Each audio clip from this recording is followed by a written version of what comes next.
We have come together on a day that honors fathers. A happy day for some of us, a not so happy day for some of us. Those of us having mixed feelings about their fathers, those having regrets about their own fatherhood or lack of it, those of us missing our fathers or wishing we had known them better. But it is a very good day for many of us to remember what we treasure about our fathers. Later, we'll have a chance to say our fathers' names out loud to each other. We have also come together on another day of mixed feelings.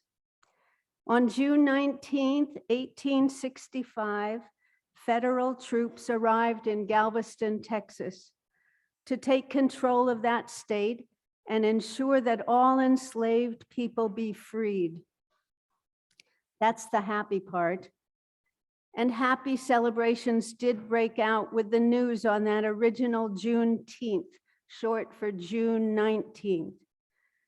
But that was 2.5 years after Lincoln, as a war president, had signed the Emancipation Proclamation and ended slavery in other places. There were still 250,000 people in slavery in Texas, 250,000. Some had been brought to Texas from states that no longer allowed slavery. And of course, horrible legacies of slavery would continue on in all the decades to follow, especially for the descendants of slaves. Especially for the descendants of slaves, there is bitter sweetness, to say the least, in this now 1-year-old national holiday. Let us hold in our hearts all whose hearts are full today, full of love, gratitude, respect, full of grief, regret, even rage, full of mixed feelings, whether about their enslaved ancestors, what their enslaved ancestors had to endure, and what descendants of slaves continued to endure, or full of mixed feelings about their fathers or their experience as fathers. We will not insist on Happy Father's Day or Happy Juneteenth, but may you feel love and may you feel held on this Juneteenth, on this Father's Day. So be it.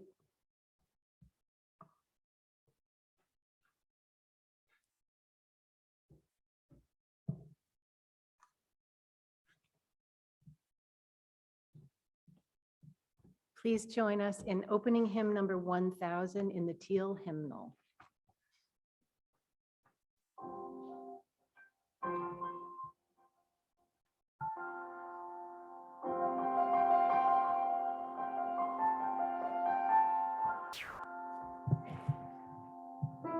Morning has come, arise and greet the day.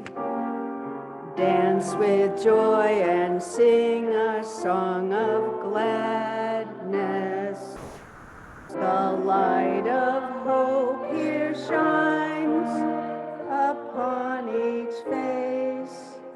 May it bring faith to guide our journey home. A new day dawns, once more the gift is given. Wonder fills this moment shared together. The light of peace here shines upon each face. May it bring faith to guide our journey home.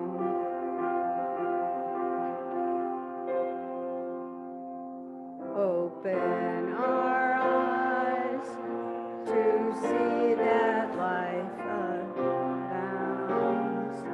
Open hearts to welcome it. Oh, no.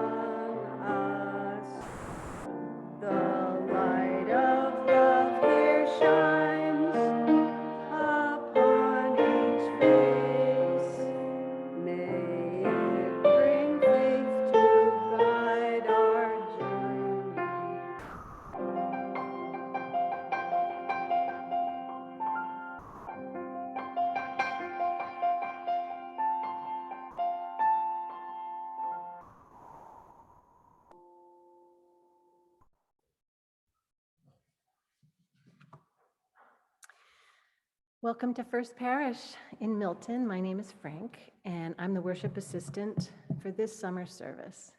Thank you for being with us this morning, either in our meeting house physically or here by way of Zoom. However your journey, whatever your heritage, and whomever you love, you are welcome here. I'd like to do a special welcome today to a couple of people that worked on making today possible. Atticus and Sophie, who are doing sound, which is just wonderful. It's great to see them, and it's great to have them doing this high-tech stuff that we have to do these days. Eric, who's trained everybody, set up the sound, got us this newfangled thing, which we're not allowed to touch. So, and Liz, who is a dear friend and also gets to play with us for the whole summer, almost the whole summer. And of course, Owen, who's Penny's partner here, and Penny. Owen's doing some audio and visual stuff and supports this wonderful woman who's going to be doing the sermon today. So I'm really grateful for all of them. In our summer services, we enjoy lay-led preaching and storytelling. This gives us the opportunity to learn from each other's faith journeys and to get to know each other. And that strengthens our community. A special welcome to anyone here who's with us for the first time. Please look for information in your pew for newcomers, and please introduce yourself after the service if you like. Living our faith happens both inside and outside the meeting house. So if you get our link on email, there's all kinds of announcements of fun things that are happening here. This time is made holy by your presence. The Zoom chat function will now be disabled until the postlude at the end of the service. And please make sure you're on mute until then. Or if you're in the meeting house, please silence your cell phones. And now let us gather our hearts and minds in sacred attention. Each Sunday, we light the chalice as a reminder that even in an increasingly unpredictable and dangerous world, the flame of our faith continues to shine. A corner of warmth and awareness where we, the members of this faith community, can find comfort, support, and connection to one another.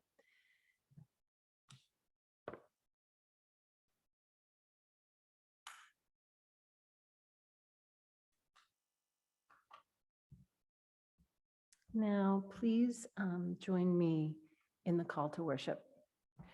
Come, let us gather. We gather to celebrate the sacred within and among us. We come to seek spiritual growth and understanding. We strive to practice acceptance, forgiveness, and love.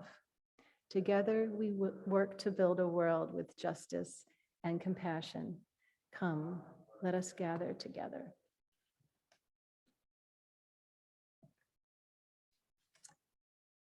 And now I'm going to do a reading, which is just an excerpt from a piece called Spiritual Friendship is the Path by David Villafora. One day, Ananda and the Buddha were sitting alone on the hill together, overlooking the plains of the Ganges. Having served as the Buddha's attendant for many years, Ananda often shared his reflections and insights with him. This afternoon, Ananda spoke. "Dear respected teacher," Ananda said, "it seems to me that half of the spiritual life is good friendship, good companionship, and good comradeship." I imagine that Ananda said this with some level of confidence for praising the merits of spiritual friendship. But the Buddha quickly corrected him. "Not so, Ananda, not so." Ouch, probably Ananda wasn't expecting such a stern rebuke, but the Buddha was offering a powerful teaching. He continued, "This is the entire spiritual life. Ananda, that is good friendship, good companionship, good comradeship. When a monk has a good friend, a good companion, a good comrade, it is to be expected that he will develop and cultivate the Noble Eightfold Path."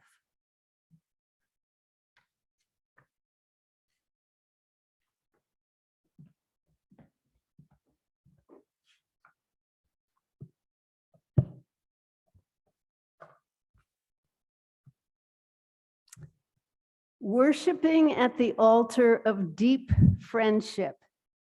Doesn't that sound a little overblown or melodramatic? But that phrase came to me many weeks ago, and I've been thinking about it ever since.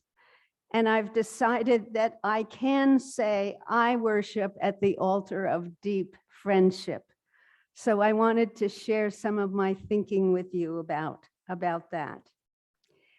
As Unitarians, we respect how people have different spiritual paths, how they find different ways to grow spiritually, how even we Unitarians can worship quite differently from each other. Whenever I hear about the different ways people connect with the divine by being with others in a beautiful space, by public or private ritual, by being in nature, by absorbing or creating art, by trying to make the world a better place, or by praying or meditating in whatever way, whenever I am reminded of any of those spiritual paths, I think that for me, although I can get a lot from any of those things too, it is my deepest friendships that consistently do for me the following. They lift me up. They make me feel connected to everything else. They give me a sense of belonging. They help me get out of myself when that's needed. They help take me deeper into myself when that's needed. They help me feel better about myself, partly because they can bring out the best or at least something better in me. They let me have moments of completely inhabiting the here and now with no distractions from elsewhere, no distractions from any time other than the present. My deep friendships give me the sense that we are doing this life together. We are not alone. I would say that I have several deep friendships.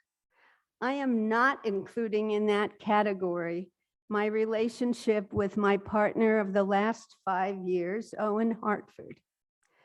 Owen happens to be the best life partner I have ever had. It took me almost my whole life to be ready for a really good life partnership. But Owen is more like part of my everyday life, my family, even a part of myself, than are the people with whom I considered that I have a deep friendship. That would be when sharing a meal with one of them seems like a sacrament, when getting together again makes it a holiday or a holy day. Not everyday life, but elevated, transcending. These are the people who know me almost as well as I know myself, maybe because I have trusted them enough to be most myself with them. These are people who could probably tell you some of the highest highs and the lowest lows of my life, maybe as well as I could. Sometimes they are my mirrors. They see things I might not see without them and tell me about them carefully. Among my deepest friendships, 3 happen to be with psychotherapists and 2 with clergy. You could say those people have been especially trained in listening well and responding with kindness or even love. How about that for luck, or maybe even some talent of mine for picking friends? These are people with whom I am as relaxed as I get. We don't even need to talk to bask in each other's company. These people think well of me and let me know this. In other words, they affirm both specific things about me and they affirm me in general. Some of you may remember the book, A Friend is Someone Who Likes You. I always thought that was a little lame as a definition of friendship.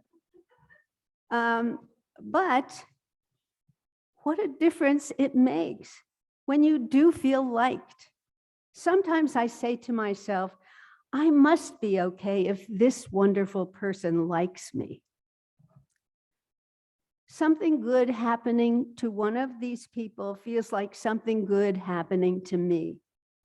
Something harming them hurts me too.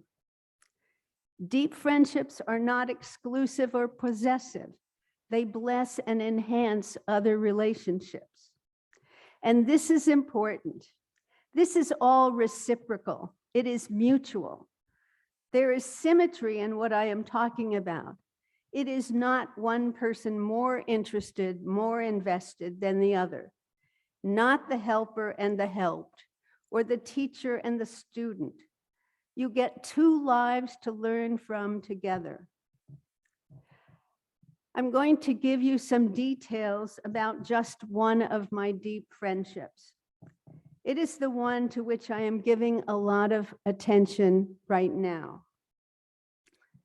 Barbara and I met when we were 18-year-old college freshmen in the same dormitory.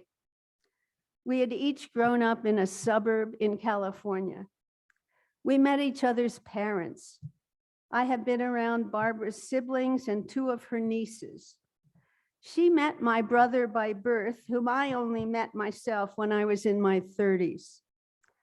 Barbara has been my children's aunt or Auntie Barbara. I wouldn't say a deep friendship needs this much historical depth, but there is a depth to going this far back in time. Barbara and I were both in the Peace Corps in Africa. We both went to social work school. We both consider ourselves Californians, but have lived most of our adult lives in the Northeast. I wouldn't say deep friendship requires having this many demographics and experiences in common, but they do provide a foundation on which a deep friendship can be built. Barbara is the first person I ever told that my birth parents weren't married, at least not to each other. I wrote something very weird when we were in our mid-20s, and Barbara laughed in all the places that I too thought were funny. It was shocking in a wonderful way to feel that much on the same wavelength with someone else. It seemed like a miracle. We have gone out of our way to be together on birthdays. We have helped take care of each other during and after hospitalizations. Fast forward 60 years from our meeting in 1962. In the next few weeks, Barbara and I will each turn 78, and Barbara has advanced Parkinson's and crumbling bones. If she falls due to lack of balance or muscle tone, her bones tend to break. This has narrowed her world a lot. I am now playing a part in keeping her horizons a little wider than they might be otherwise. I have visited Barbara in Brooklyn every few months, even during the pandemic. We now talk on the phone almost every day. We laugh over being less worried about dying because, after all, every single other human being has had to do it or will have to. Whatever either of us faces, we are to some extent facing it together. When we both have the time and energy, I read to Barbara over the phone. We first read E.B. White's Charlotte's Web, which turns out to be a book about friendship. Why did you do all this for me? Wilbur the pig asks Charlotte the spider. You have been my friend, she replies. That in itself is a tremendous thing. You have been my friend. That in itself is a tremendous thing. Barbara and I enjoyed Charlotte's Web so much that we went on to read Stuart Little and The Trumpet of the Swan, also by E.B. White, and then a biography of E.B. White. We couldn't get enough of him. I know I am making a big difference to Barbara, especially now, but she makes a big difference to me too. I am not sure I can convey the holiness I feel hovering around this deep friendship. I know it has helped me become who I am, partly someone who could be said to worship at the altar of deep friendship. Barbara and I have shared so much fun and joy. To me, that alone is sacred. Feeling joy together, appreciating what a gift life is, being thankful for getting to live our lives in some ways together.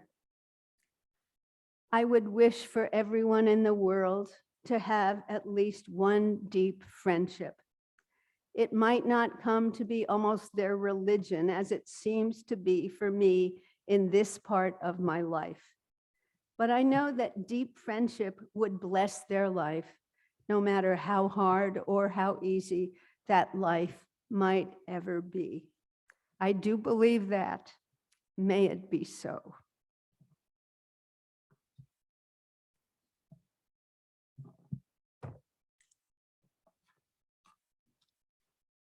And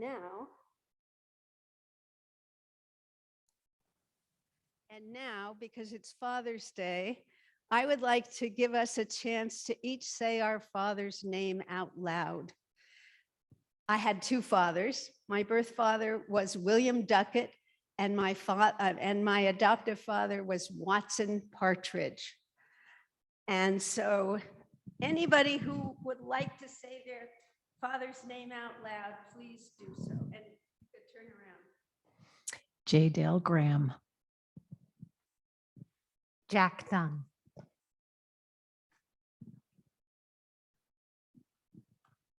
I have two dads. One is Melrose Bernard O'Rourke, and the other is my stepdad, Don McCurry. My father was Robert Clifford. My dad is Everett Smith.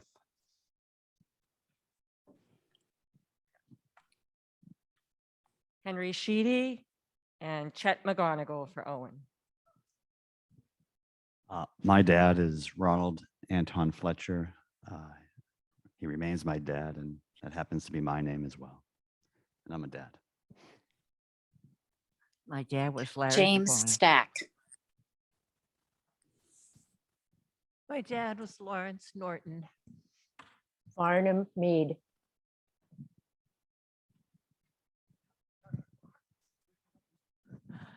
Morning, Priscilio P. Neves is my biological father, and my dad is John Howcroft.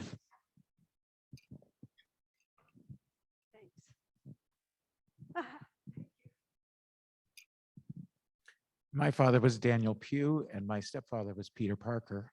Not Spider-Man, but his name is Peter Parker. Anthony John Yakutis.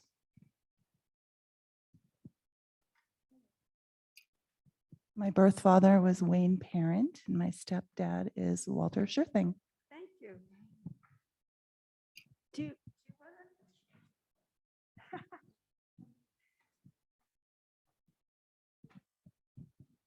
Mac D'Alessandro. Mac D'Alessandro.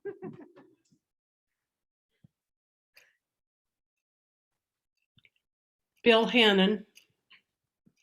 Charlie Franich. Like me, James May. John Blanchett. Thank you. My dad is Leonard Strello, and he looks identical to Santa Claus. So Santa's also my father. My father's name is Stanley Wilson. My father's name is Robert Louis Hartford, and he was named after Robert Louis Stevenson.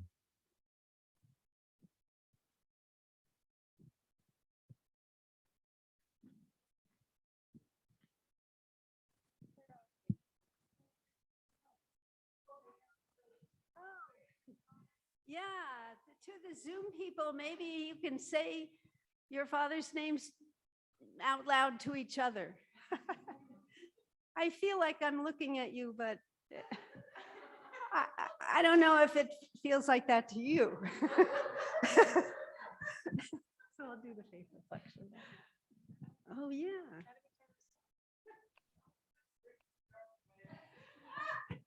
Did they? They're out there though. Oops. Okay, you can turn that off. I did. Okay. That was really great. These summer services, I've been asked to do them many times and I'm always intimidated but then I hear something like that. I'm like, yeah, we could talk about friendship. And that was just lovely. So I'm doing the faith reflection. My dad died a month ago yesterday. And many of you know that. So I'm just going to say a few things. This was great to be able to get my thoughts together because we're having an event for him next weekend. And I was just going to introduce a little recording of him, but Ron said, no, they don't know your dad. Say something about him. So we were very close and I loved him so much. I got him to say, I love you too, somehow, over many years of phone calls between us, between here and Pennsylvania. And I know he loved us, but it just wasn't a thing he said. I think a lot of, that generation, that's how it was. But he said it, the last decade or two, a lot. He was so present to me that I don't yet feel the deepest loss. Or maybe it's because the last years were so hard for him and us that I really do feel relief. He was so generous. As a dentist, he didn't charge people if they couldn't afford it. And as it turned out, he may not have charged many who could have afforded it. So money was a bit of an issue in our family. He was a gentleman in the truest sense. Even when his mind failed him in the last years, he took a hand offered to him with both of his. He had the same spark in his eyes that he had when his mind was sharp and full, sometimes so much that there was so much in his head, he seemed unable to get it all out clearly, just too many ideas. But even in the nightmare of dementia, and it was a real nightmare, he still held the door open and insisted on carrying the bags. It's just who he was. And he was a joker. His wit put everyone at ease, any age, and especially kids who actually loved going to him as their dentist. And he always welcomed everyone. And like me, he was a junk lover.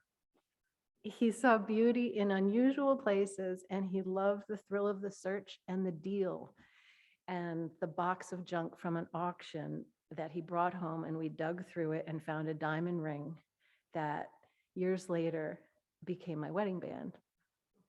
We learned to fix and reuse. He was a conservationist ahead of his time. And we always had to work on something in our family. There's 6 girls, and it was just normal. We're always working on something where we lived. One friend visiting years later when we were all adults said, "What's with you guys? You walk in the house and you all glove up like you got a project." So that's my dad, but he also whistled, and he whistled a lot. And that may say more about his essence than I can with these words.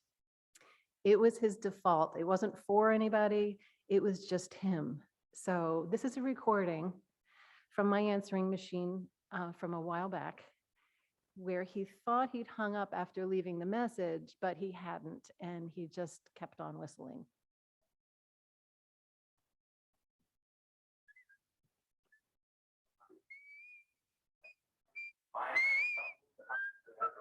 Hey, Frank. Just checking in, and we'll be looking forward to seeing you whenever.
Once a month, we donate our offering to an organization other than First Parish. We call this Share the Plate. Today's offering is designated for the Environmental League of Massachusetts, not ELMO, but ELMA, ELMA, whose purpose is to secure the health and well-being of our environment and the health and well-being of future generations. ELMA advocates for policy that meets the scale and urgency of our environmental challenges. Here is how to give. Simply text 617-539-7576, which you will see on your screen if you are coming to us virtually. Your text should be only the amount you want to give. If this is your first time to do this, you will get instructions for setting up an account with your credit or debit card. After that, you just text the amount. Again, the number is 617-539-7576. For those of you in the meeting house, you can also leave cash or a check in the offering plate on your way out by the front door.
Please rise if you're able to join us for hymn number 18, What Wondrous Love.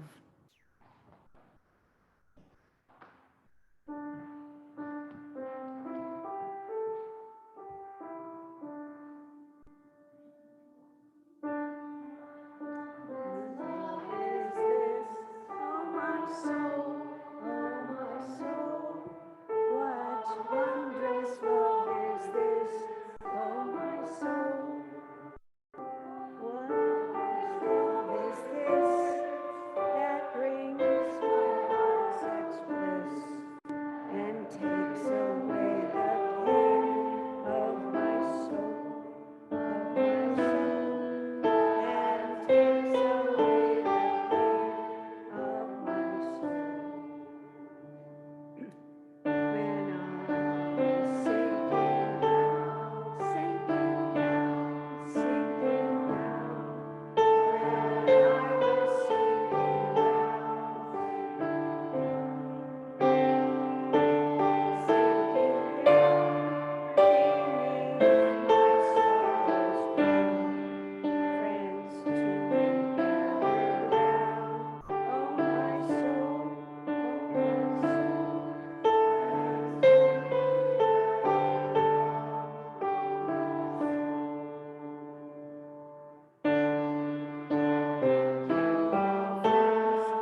You can be seated.